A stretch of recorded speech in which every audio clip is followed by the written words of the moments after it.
Let's now get into the dividend discount model and free cash flow to equity model.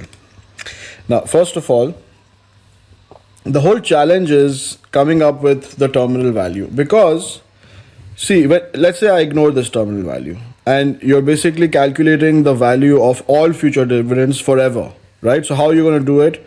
You'll take the next year's dividend expected divided by 1 plus r to the power 1, and then the year after that 1 plus r to the power 2, all the way to infinity, right, divided by 1 plus r to the power infinity. I mean, it's just not practically done.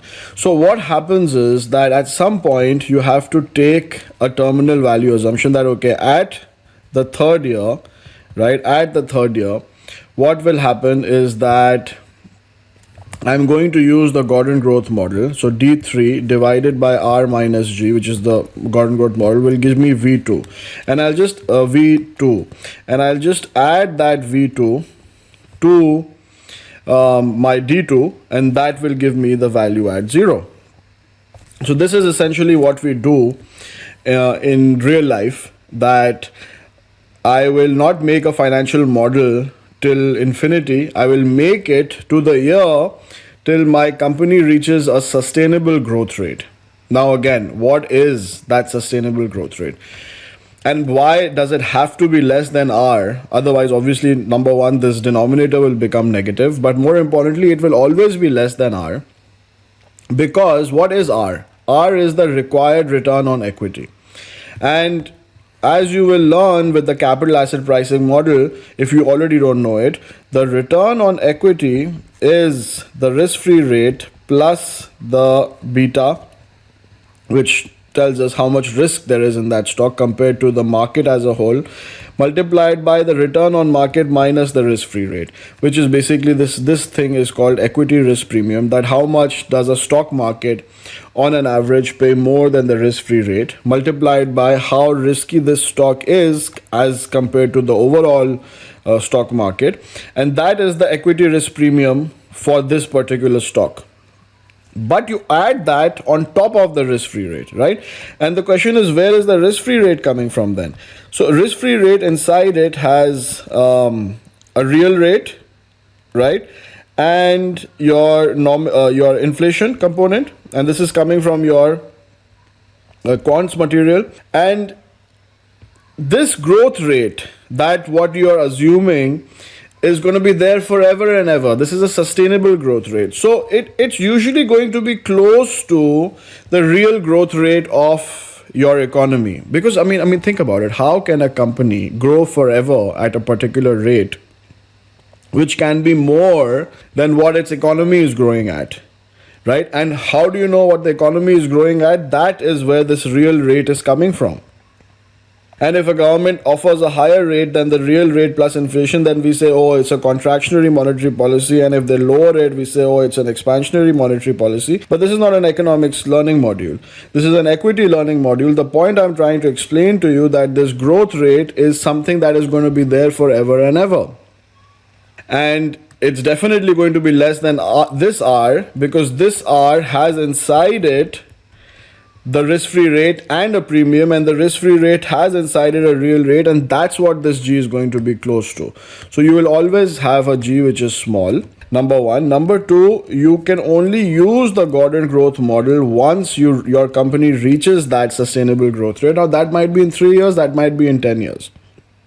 But I'm going to make a financial model until that happens, right? And if my company doesn't pay a dividend, I'll use the free cash flow to equity for that, right, instead of the dividend. But either way, I still have to make the financial model, come up with that cash flow, use that to come up with a terminal value, add that to until my model is made till. So let's say I'm making it till 3 years, then I'll take the second year dividend, I'll take the first year dividend, right, if it is a dividend paying company, and then I'll calculate the value as of now, today. Now, for an exam perspective, you need to be able to solve questions if, number one, they just give you, if they just hand out to you that the stock will be sold at X price 3 years from now. You can just plug that into the terminal value, right? And I'll show you what that means.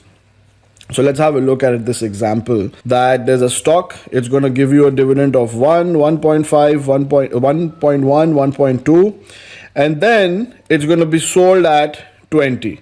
So they're just handing it out to you, saying that, oh, the value after the third year, at the end of the third year is 20, and it's giving you that dividend at the end of the third year, right? And it's giving you 1.1 at the end of the second year, and it's giving you 1 at the end of the first year. All you have to do is discount it back and you'll get your value today. It's very simple and straightforward. And what is that discount rate? It's 10% or 0.1, 0.1, 0.1. So that's what it is, right? I mean, you can even see the calculations.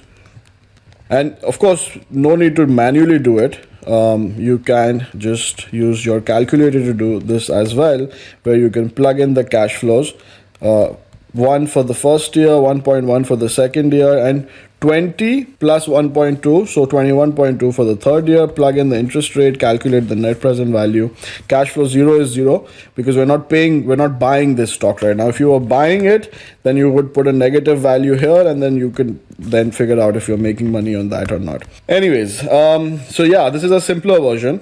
But if the company doesn't pay a dividend, then of course you have to use free cash flow to equity as a proxy for that, right?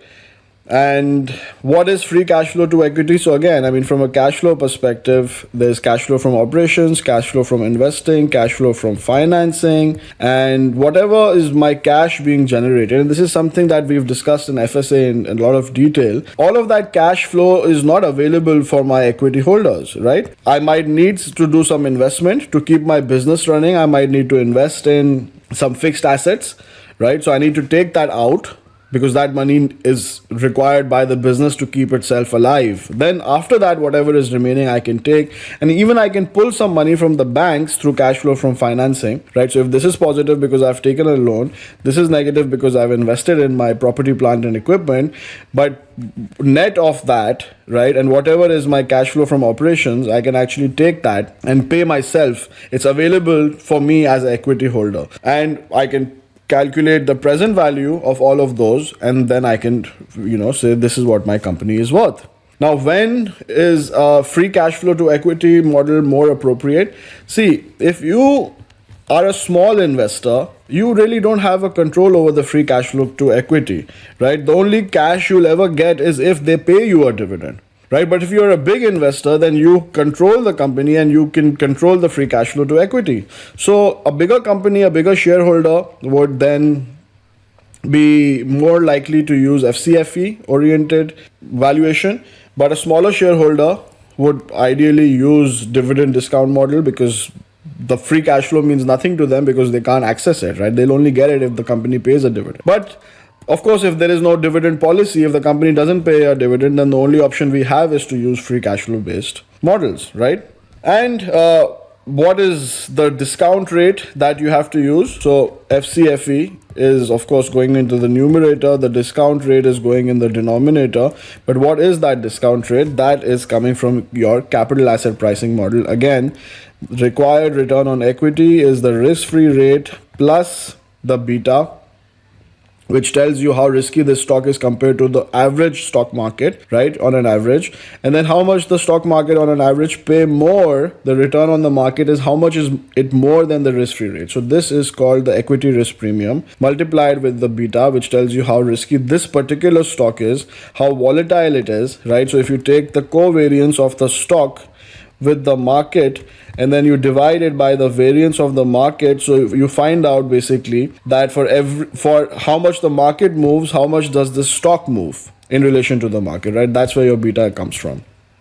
And then you add it as a premium on top of the risk-free rate and you get your return on equity. So this is how your dividend discount model and your free cash flow to equity discount model works. Let's take a break, then we'll come back and jump into preferred stock valuation.